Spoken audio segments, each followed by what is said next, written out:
So itong pagpupulong natin araw na ito is a significant event for the Moro National Liberation Front. For more than 20 years, it's exactly 24 years. Ang kagandahan, lahat ng leaders natin and our brothers ay hindi tumiwala sa Moro National Liberation Front.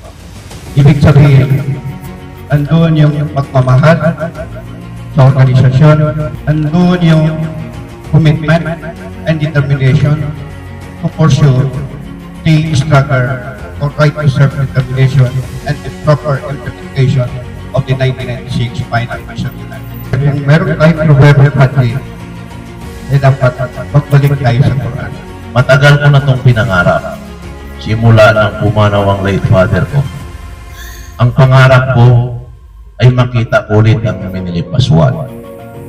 Aswan leadership under the leadership of Norman Suarez. Yung mga original Minilip ng sulok, isa na lang ngayon.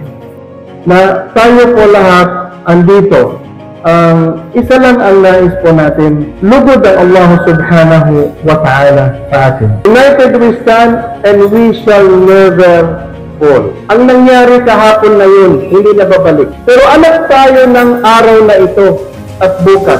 Masaya ba tayo? Nagkawatak-watak tayo? Siguro hindi. Ang lahat ng pinaglaban natin, paano makinabang ang mga anak natin, ang bansa natin sa future, sa walang resort. Wa'tasimu bihablillahi jami'an, magkaisa kayo sa gusto ng Allah, wala tafarraq. Huwag kayo magkawatak.